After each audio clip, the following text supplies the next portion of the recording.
today we have Johanna. I am Yes. so excited to finally kind of sit down and chat with you. I feel like I've been following you in your career since I moved back from New York City. I feel like you've just been an epic person here in Chicago, and I'm so excited to finally meet you and kind of learn from you as well.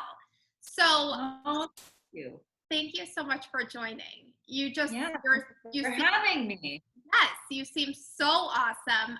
So to start, I think I want to start with Oak Street Social because that's kind of how I found you was through Oak Yeah. Street Social. So I Okay. guess if you could just tell the audience more about your company and kind of how that came about. Sure. So Oak Street Social is 8 years old. We specialize in social media marketing, and that came at a time where people were starting to invest in social media, but it was nowhere near as comprehensive as it is now. And it is a job beyond one individual. So we knew we didn't want to be everything to everyone. And so we never took on PR, we never took on events. We just wanted to be really dynamic at one thing, and that was social media, which includes strategy, photography, video, of course, execution, all of the social advertising and listening and analytics. So it's really a one-stop shop for brands of all sizes. And we've had the good fortune of working with amazing brands, solopreneurs in and outside of Chicago, in and outside of the country. So it's just been a really fun ride. And even coming out of 2020, I'm very grateful that we all survived. Seriously, that's amazing. Yeah. And I feel like, especially if you started this 8 years ago, that was probably, you're right, that was right before everything kind of like skyrocketed off. Um, Yeah. just from my experience, because when I was an agent in New York, I was doing primarily commercial print, and then I started kind of dabbing my fingers into the influencer market, and I was like, this Right. was a whole new thing starting to come about, and now as we see, it's kind of an oversaturated market right now, but 8 years ago, I mean, you really were one of the first probably agencies in Chicago doing this. Yeah, so there's a lot of advertising agencies and PR firms that added it on because traditional PR has evolved and changed so much. But and there are certainly other agencies besides Oak Street Social. I do have a partner. Her name's Carolyn Jones, and her and I have worked together for almost 20 years. So we've seen a lot of come and go, but I think the hardest thing about it is where some agencies are multi-focused, we're solely Mm-hmm. niche in that one lane. So there's a different level of attention and resources dedicated just to that one thing. I always like to say one day my big dream is to be like the Leo Burnett of social media. And I stick with that, 8 years later. But, things have changed. I mean, influencers are the new supermodel, the algorithms. I mean, 10 years ago, if you think about Instagram, you could post an image and people would like the heck out of it and you would gain followers. And that was called organic reach. None of that exists anymore. People don't see your content. So it's been a lot of like dodging, weaving, and pivoting, but it's still such a fun place to be in because now everyone knows they need it. So I don't have to sell people on why social media is cool. Absolutely. So, in like a talent agency, so are you focusing more on the brand, or because you don't represent a roster of influencers, you're focusing more on? Can you explain a little bit more of that element of it? Of course, yeah. So we are working with brands and helping them do a social audit, look at the competitive landscape, come up with an editorial calendar, come up with strategy, and then, of course, create that world of content and then execute it. We do influencer marketing, but we do not rep influencers. There are plenty of agencies that are really great at it. That's not really where we want to sit. But if I have a supplement company that needs to work with five different ambassadors a year, we will manage the process, the creative brief, the negotiation, the contract. But Yeah, I've been asked that before. Lord knows there's enough amazing influencers out there, including in Chicago, but that's definitely a direction that we're not going to go into. Yes, got it. And then Yeah. you yourself, you're a blogger and you have your own social media presence, which I love your page. And I actually love what you've been doing recently, which I want to get into. Mhm.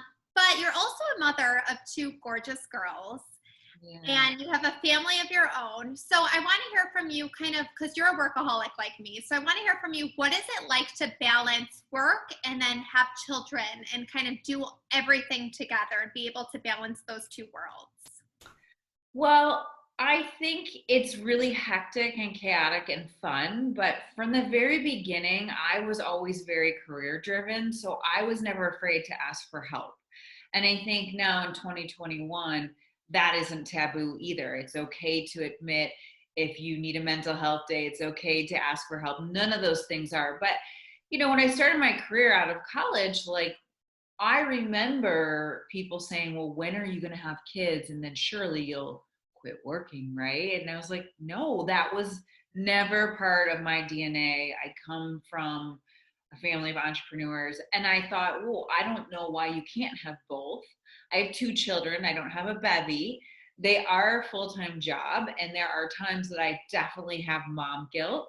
There are times where I have imposter syndrome. There are times I feel great about my mothering, and there are times where I'm like, oh, I don't think I did that great today. I think it's allowing yourself balance and forgiveness. There's no way to do anything perfect. And so I guess I set the bar way low for myself. I wasn't striving for perfection. I was striving for making sure my kids felt loved. And that's hard with social media because we're attached to our phones. And so I don't know if it's a finite balance, but there's some really great days.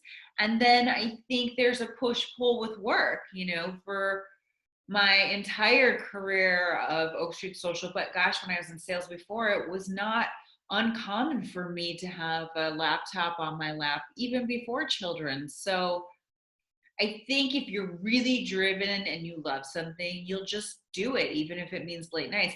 That Gary Vaynerchuk, he's a famous social media leader figure on LinkedIn and beyond. He said something the other day, I'm going to butcher this, but he's like, you're not lazy if you're feeling that way. It just means you're disinterested. Like, don't call yourself lazy if you're feeling that way and guilting yourself. It might just mean like what you're doing doesn't excite you. Mm-hmm. So I think that's really interesting. Like every day, Oak Street Social excites me. It's different. Motherhood's different. Every day's a challenge. And so, there's a yin and a yang to it all. It's so inspiring just to hear because you're right. You're not aiming for perfection. As somebody Yeah. who doesn't have kids yet and wants to have kids, but also I love my career. I'm constantly working. I can't imagine. I have trouble just taking care of my dogs. So once I add the kids to it, I'm like, how do these women do it? And I love watching people like you who can really balance the two, but it's nothing's ever going to be perfect, and you're just doing the best that you can. You're being the best mom that you can. You're loving, but then you're also doing your work. So thank you for being an inspiration to me, for somebody who can show you don't have to give up your career in No, order you to don't. be a mother. No, you don't. And I think the best advice I could give to somebody is establish boundaries and do it early. I didn't.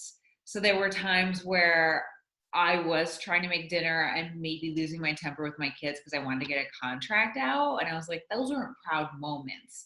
And I think boundaries are something I learned later on in my life, but they're so important if you can learn them earlier. I'm such a people pleaser. So I have now learned in my 40s that it's okay to say, I'm going to get this to you, but it's going to be tomorrow morning. Or Wow. which is hard, right? Because you think that's going to lose the deal. I'm laughing because I just had this conversation with a Doesn't lose coworker it. because I am a people pleaser too, and I don't like when I have anything in my inbox that's unread. Like I answer things immediately, and that's just like my MO is I'm just like boom, boom, boom. So if something is like 2 hours later than I normally do, it's like late. Right. So I get it. I get it. But I'm sure, Jaclyn, with the pandemic, right? I don't know how you feel, but like life slowed down, right? Because we almost were working more. And then you just need a mental break. So almost allowed me to get better at setting boundaries because I didn't want to stare at my computer for 18 hours, or I mean that's an exaggeration, but do you know what I'm saying? So Totally. there's a point where it was okay, and I started to get more comfortable not with the rapid fire response because I'm the same way. I want to respond right. And sometimes instinctively you should wait. Maybe we're emotional, maybe we need to think about it. So there's some good and bad, you know? Right. And my mother always yells at me for this because I always like, what does she say? I always say start before you're ready. Like I'm always like do the Yeah. thing right away. And Yeah. she's the opposite where she kind of takes her time and she's a television producer. So she kind of, she's a writer and she kind of takes her time, thinks it through. But especially even with emails, you're right. Like sometimes I'll just fire it off and I'll be like, shoot, you know what? I maybe should have thought about that a little bit more before I There's went with something, there's something about checking it off your list. I don't know what sign you are, but I'm a Gemini and I like to check it off yes, the list. I'm an Aries. You are so, oh my God. I Yeah. love this. You're right. It's just checking it off my list. And especially like confirms, like with castings, when I get a confirm, I said like for Christmas, if I could get a box of confirms, like that would make me so happy. Like where I could just check it off my list. Yeah, it's an amazing feeling.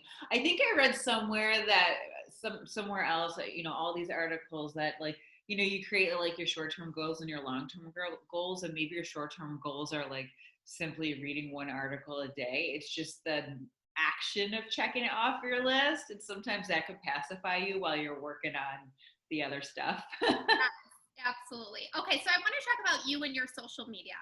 So Yeah.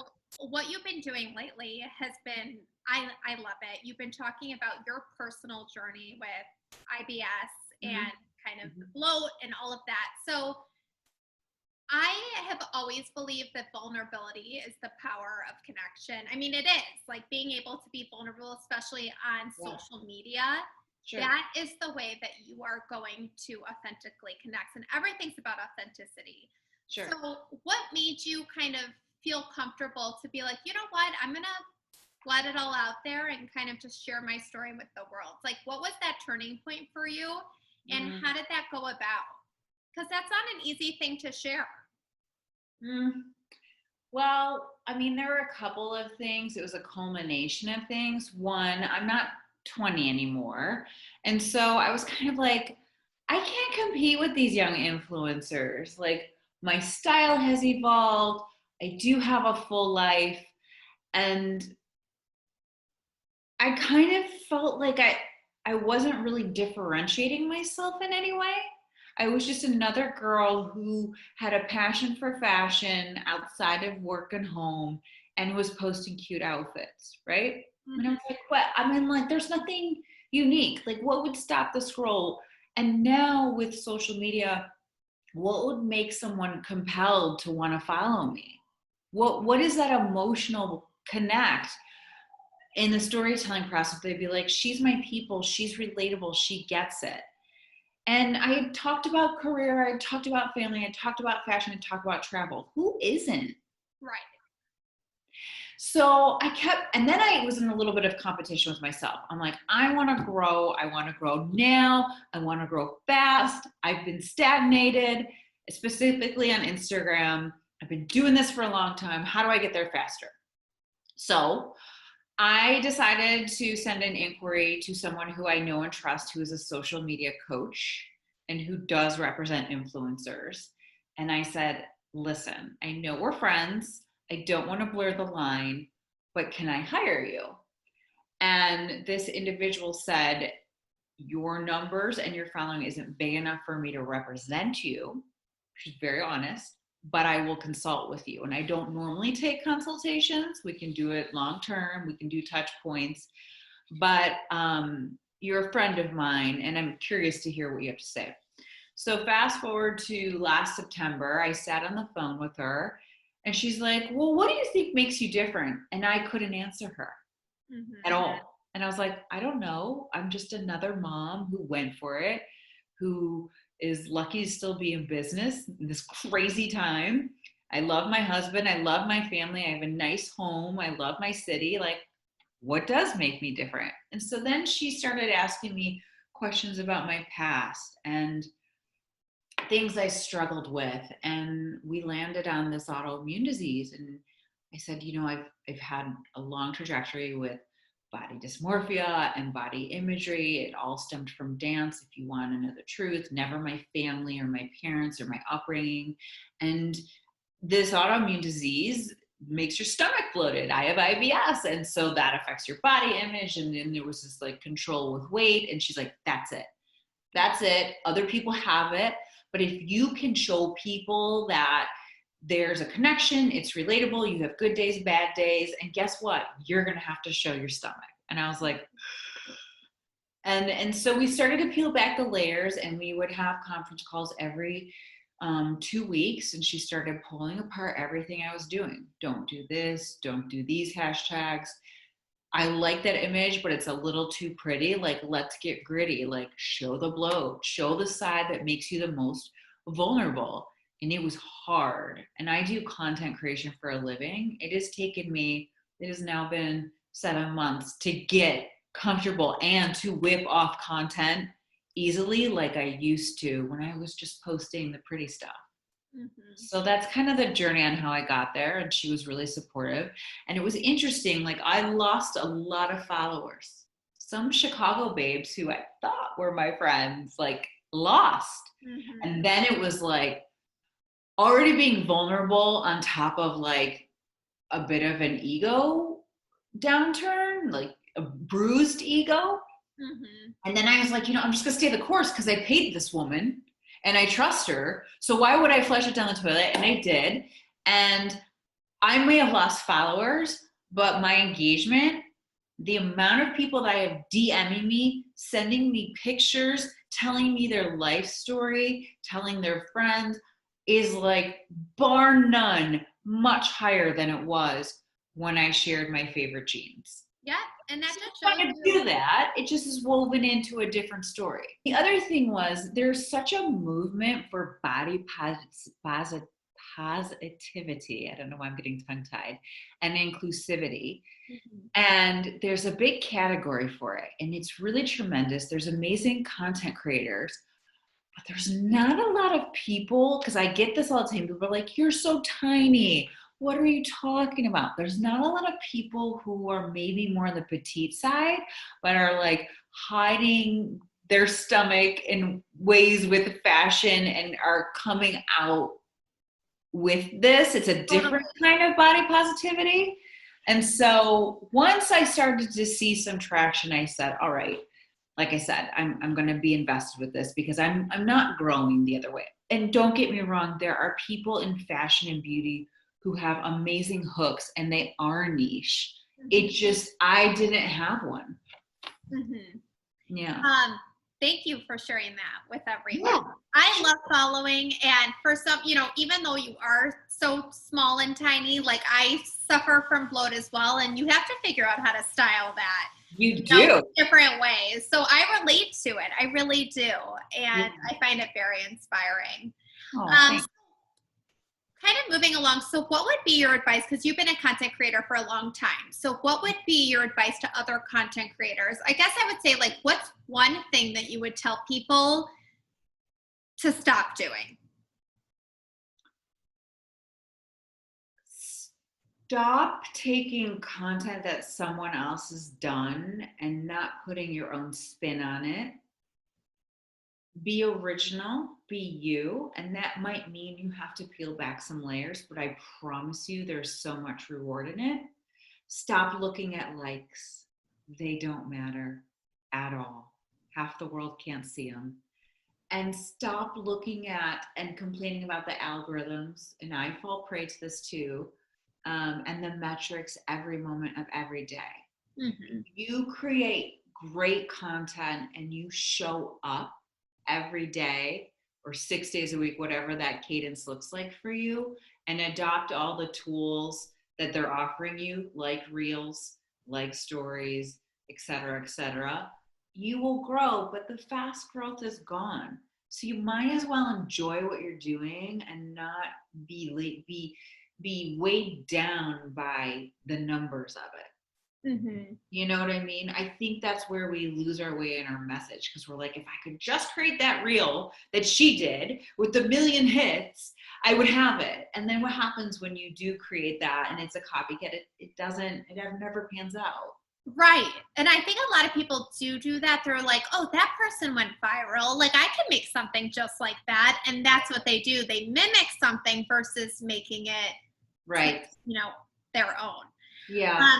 And I ask this question a lot, but I just find it very interesting to hear different takes. So what does success mean to you in business and in life? Oh,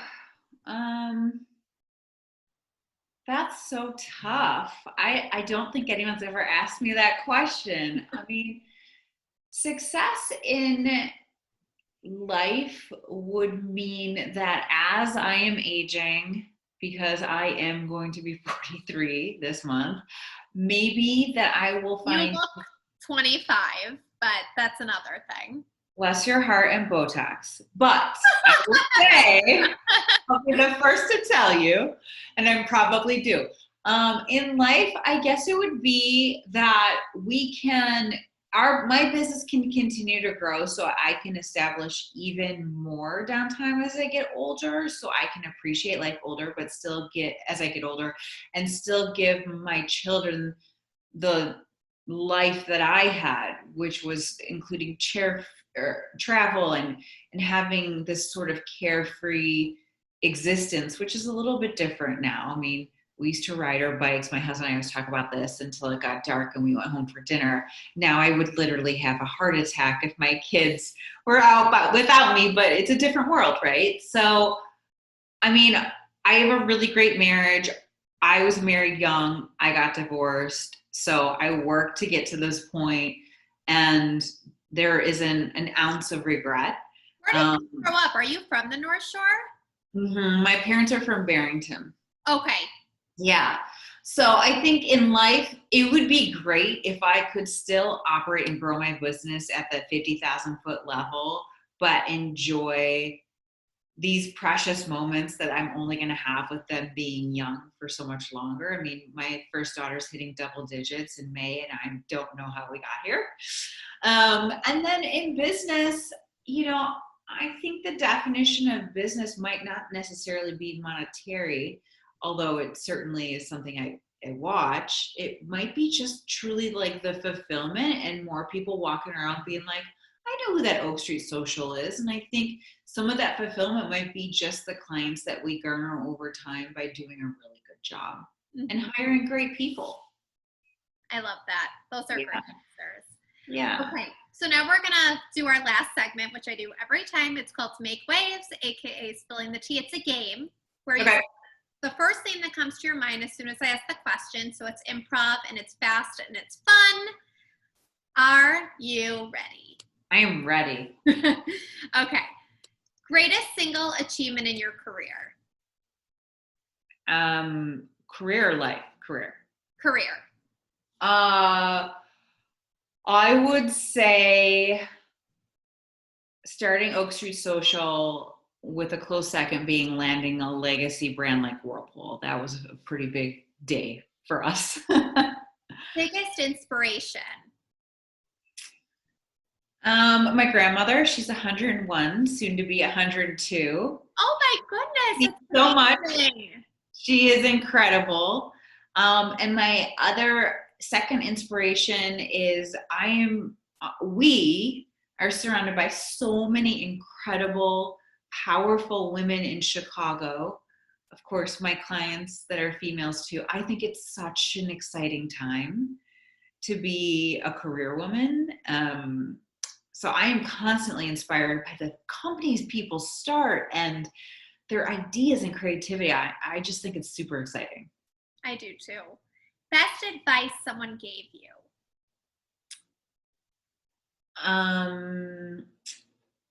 Stop worrying what other people think, because it ain't your business. Yeah. Guilty pleasure? Oh, I would say chocolate and wine. together. Milk chocolate or dark chocolate? Milk. Black. Dark chocolate, I don't care if it's healthier. I don't want it. Same. Do you have a hidden talent?